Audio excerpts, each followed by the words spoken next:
to another Apollo Papyrus episode. I am Aaron Apollo Camp. The interview guest for this episode is a former Silicon Valley technology company executive who has written 2 tech fiction novels, with a third in the works. His name is Mike Trigg, and here's my interview with Mike. Mike Trigg, welcome to Apollo Papyrus. Thank you. Thanks for having me. Feel free to introduce yourself to our listeners.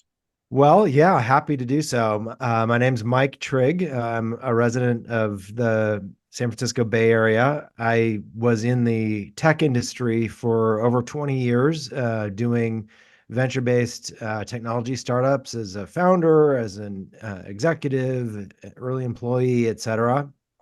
And over the last few years, made a pivot in my career, quite honestly, to becoming a full-time author.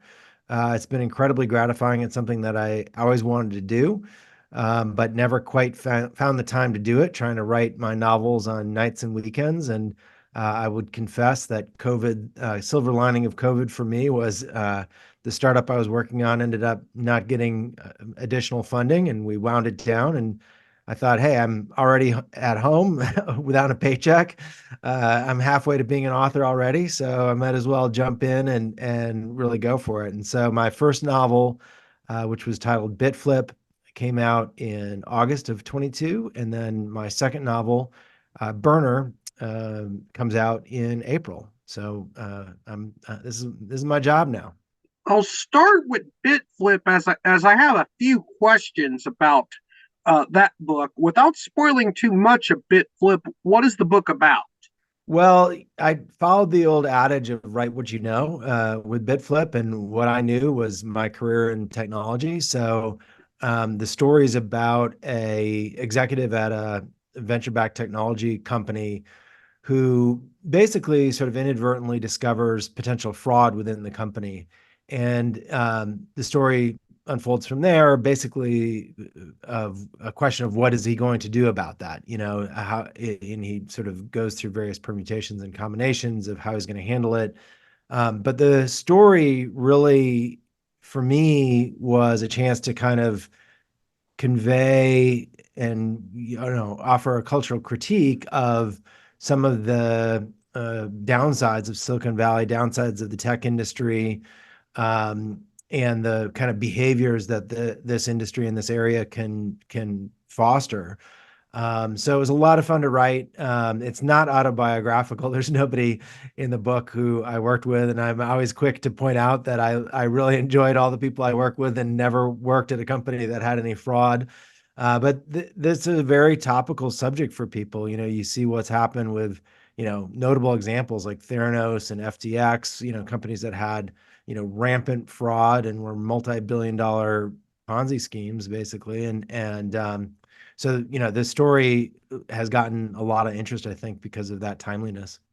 You mentioned a couple of the bigger, more high-profile tech scandals, but were there any real-life tech industry scandals that inspired your book? Many of them. I actually did a blog post I on my website, miketrigg.com. I do various articles and opinion pieces. And one of the articles that has been by far my most read article was that I think I titled it "The Top 10 Tech Frauds of 2022." And there are several in there that I derive some inspiration from, I guess you might say. But I think one of the biggest things that I saw in my career, as I said, I didn't firsthand ever remotely witness anything close to criminal conduct. But I think anybody who's in the tech industry, especially venture funded companies, can kind of attest to some of the structural challenges of that creates, and some of the sort of inherent conflicts of interest that it creates. The venture investors are deeply invested, as they should be, in the success of the company, but that can lead to sort of oversights and omissions at times, and wanting to believe things to be true that may not be. There's a term in the Valley to fake it till you make it, which essentially means tell the story in its full glory and gloss over sort of the present underwhelming reality. And I think some founders take that too far, and in a culture where this is diminished a little bit, obviously, with the current sort of financial situation isn't quite as boom boom as it was when I wrote the book. But I think sometimes when the money is coming freely, and as long as you tell a good story, some founders can sort of lose their moral compass and get let their fiction kind of become their reality, and before they even know it, they're sort of in fraudulent territory. So that was kind of what I wanted to depict, was how the situation and the structure can sometimes be stronger than the individual. Now, how long did it take you to write Bitflip? That's always, that's a common question, and it's one that I always struggle to answer with any of my books. It's sort of, my quip is that it depends what you mean by right.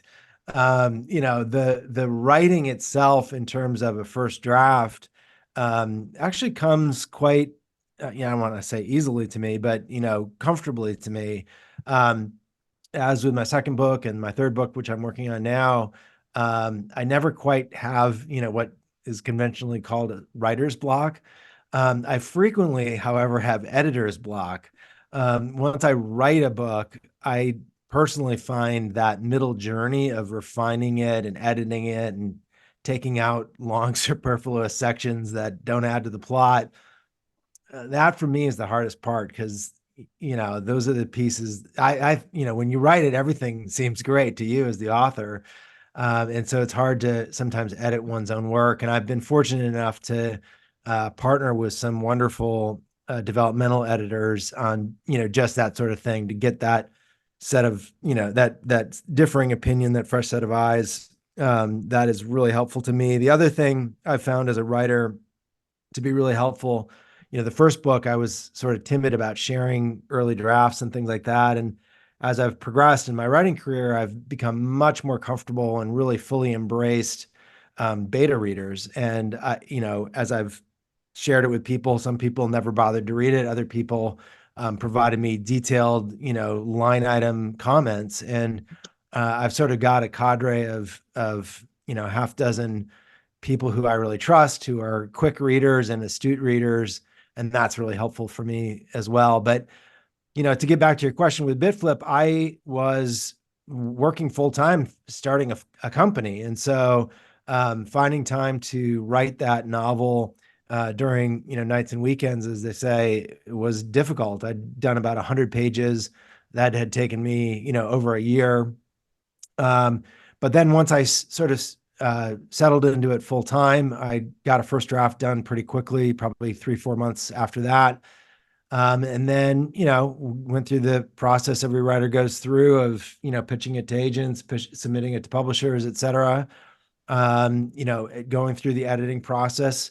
So it was probably, elapsed time, probably 3 years, but from sort of concept to completion. And then, of course, there's another sort of 6 months from completion to the novel seeing the light of day. I mean, my second novel, Burner, is completely done. It's been completely done for a couple months now, but it won't come out until April. So there's that the publishing industry. That's probably been the biggest adjustment between the tech industry and the publishing industry. Publishing industry moves much, much more slowly for understandable reasons. It takes a while to read a book. It doesn't take that long to use an app or listen to a song or whatever. But it can be a little frustrating as an author sometimes when you want it to go faster. In April, your second novel, Burner, is slated to be released. Without spoiling too much of that book, what will it be about? Yeah, so that I probably the easiest way to explain that is to say where the inspiration for it came from, which was the January 6th Capitol riots. I think, like many Americans, hopefully of both parties, I think we sort of looked at that as with a little bit of shock. And I have always been very interested not only in technology, but in politics. I actually worked on Capitol Hill in the 90s during an interesting time on Capitol Hill. That was when some of the first real threats on the federal government were manifesting themselves. That was the time of the Unabomber. That was the time of the Oklahoma City bombings. That was the time of the anthrax mailings to Capitol Hill. And we've sort of only seen those trends get worse in many ways. And so this topic of sort of political extremism has always been of interest to me.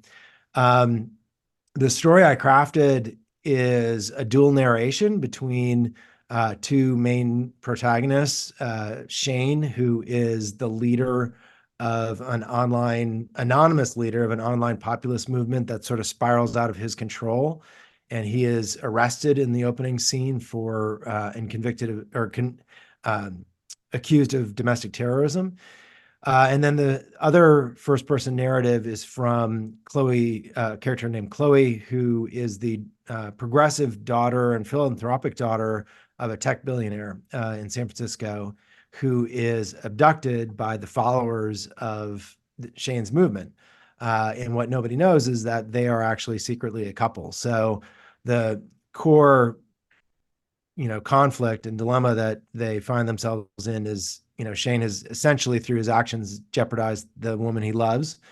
And, it becomes sort of an adventure of what are each of them going to do to disentangle themselves from the problems that they've created for themselves. So, just as the first book was a cultural commentary on, contemporary Silicon Valley and tech industry, this is really a commentary on, online communities, toxic subcultures, misinformation, disinformation, social media, those kinds of trends within our modern lives. And, that's really what I got into writing for. I see my lane as an author as, borrowing from my experience in my professional career, offering, a critique of technology's impact on modern life. This question I'm going to ask out of order on the list of questions I have because this kind of goes with the theme of your second book, but is about real life current events.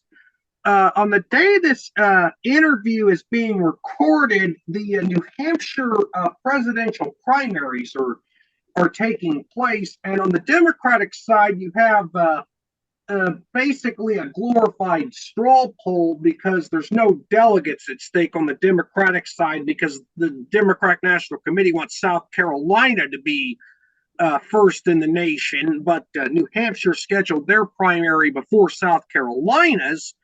So you have an odd situation where Joe Biden is running for re-election for president, but is not on the New Hampshire ballot in the primary. And there's been a fake robocall, likely with an AI-generated voice, basically insinuating that people who vote in the primaries can't vote in the general election, which is not true. So how do you believe that artificial intelligence will have an impact on society, both positive and negative, in the coming years? Yeah, it's a great question, and it's something that I worry about a lot. I've written about this on my site, sort of the impact of AI. As long as there's been media of any form, back to the printing press, radio, television, internet, and now social media, AI, et cetera, those technologies have been used to spread information, and they've been used to spread disinformation and propaganda. And I think that we certainly saw in the 2016 and 2020 presidential elections in particular, a willingness and ability by adversaries of the US, as well as, I'd say sort of extremists within the United States, leveraging those technologies to try and manipulate the electorate, manipulate the outcome of the election. So it's deeply concerning. I do know that this is also a topic that has, high awareness within federal law enforcement. I do think that there's you know, unfortunately, through the experiences of the last several years, an awareness of how um, deep some of these kind of rabbit holes can go. But AI, sort of as a core technology, is really, really good at accelerating human um, behaviors and actions, right? It can replicate voice and doing so in ways that wasn't easy to do previously. It can replicate voices. It can forge images and full videos in ways that truly sort of trick the human brain. So I think that's very, very concerning. I think we all as citizens and um, elect as people who will, hopefully everyone listening to this will be voting in the election, need to be vigilant and need to sort of kind of, I think we're entering a little bit of an era where we need to kind of question everything we hear and read. I'm sure, like me, you probably get a lot of robocalls and all that sort of stuff already.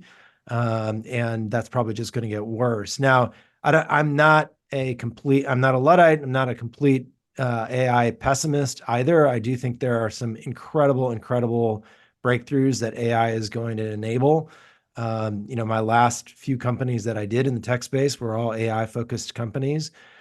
So I do believe AI has many, on the whole, will be better for society, better for the world, better for humanity than the negatives, but there will be negatives. And I think when you see the caution and concern that some of the executives in the AI space have proclaimed in this area, including letters signed by many AI executives urging regulation, urging caution in development. That was, of course, promptly ignored, and development continues unrestrained. But that, I think, shows you that even people who are deeply enmeshed in the development of AI understand its potential downsides. You have a third novel that is, I believe, in the early stages of formulation. And without spoiling too much of your third novel, that's the one that'll come out after Burner. What will Yeah. it be about? Yeah, it is also largely done. I'm in a deep editing process on it, but I've written it and I'm working with an editor on that right as we speak.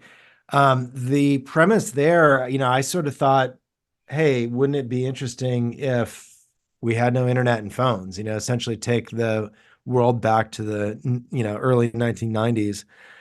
And so that's the premise in a nutshell.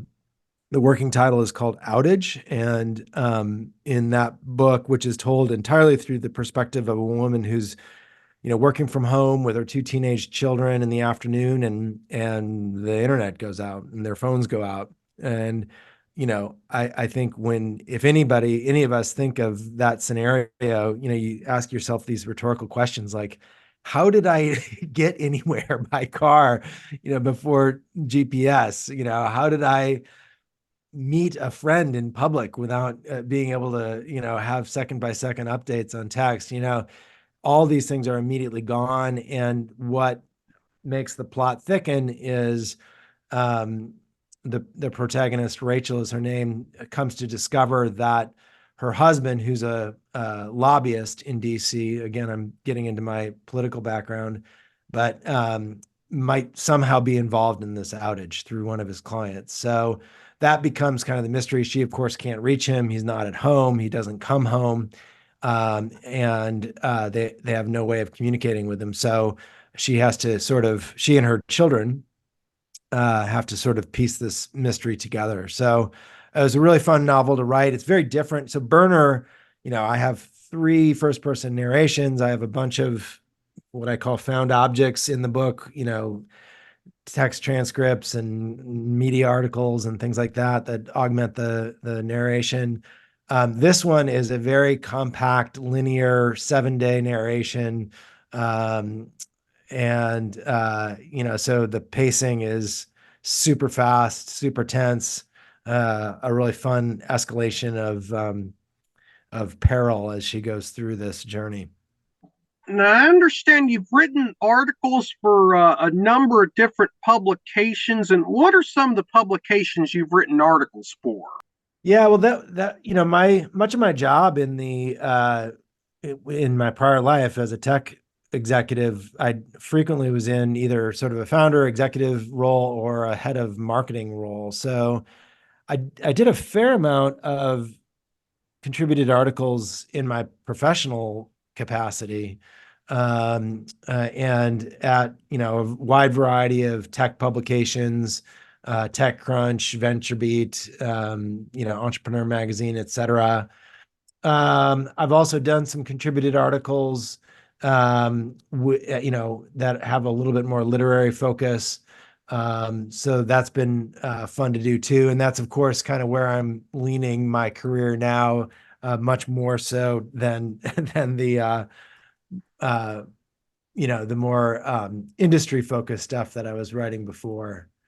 I have one final question, and this kind of goes back to your the what inspired you to write BitFlip, and that is Silicon Valley. Why are venture capital based tech startup companies particularly prone to corporate malfeasance and in some cases outright fraud? Is it like the culture of the Silicon Valley tech business world, or is there more to it?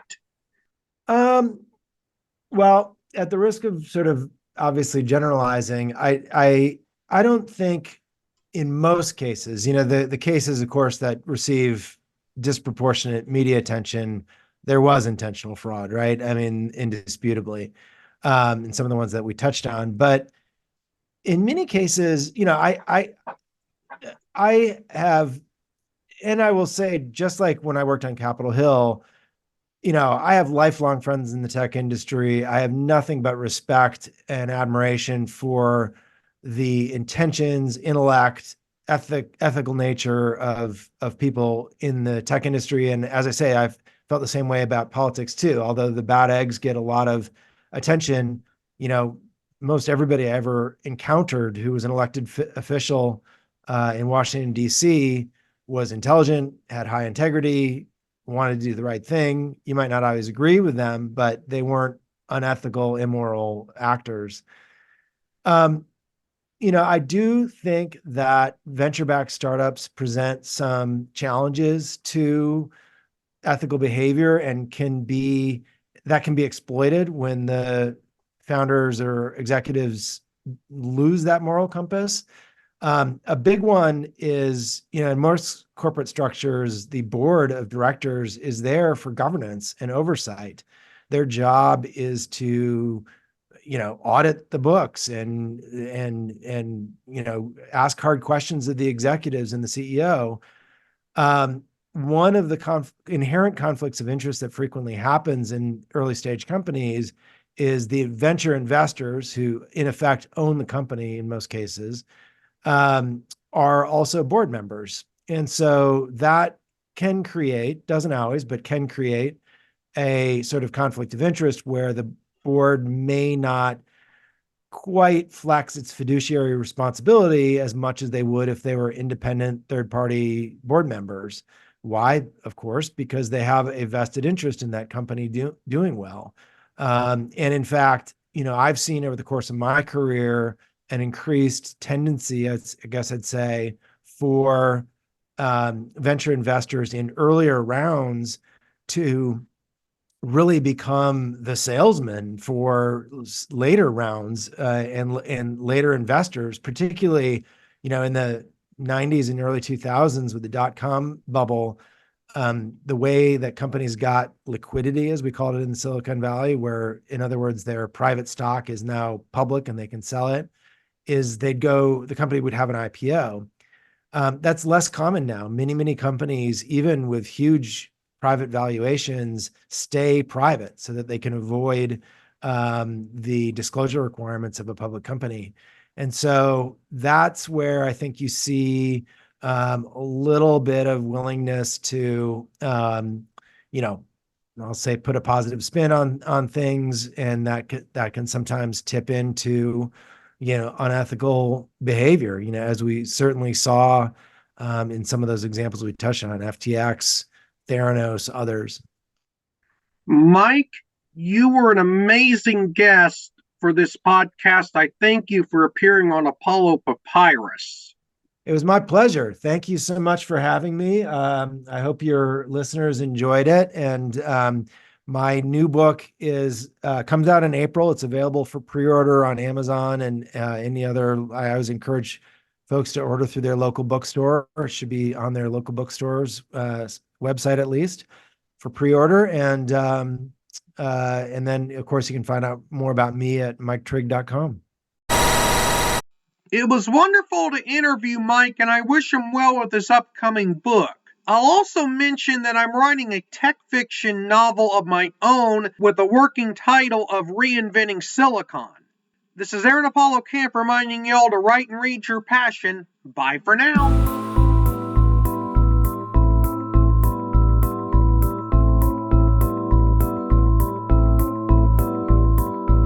Remember to subscribe to the Apollo Papyrus YouTube channel at www.youtube.com/@ApolloPapyrus and the Apollo Papyrus Substack newsletter at apollopapyrus.substack.com. Y'all can visit the Apollo Papyrus website at campaaronapollo.wixsite.com/Apollo Papyrus and follow Apollo Papyrus on Threads, Instagram, Facebook, and Tumblr at Apollo Papyrus. Copyright 2024, Aaron Apollo Camp, all rights reserved. This podcast episode is intended for the private listening of our audience. Any reuse or retransmission of this episode without the express written consent of the podcast host is prohibited, except under fair use guidelines. Royalty-free music and sound effects obtained from https://www.zapsplat.com.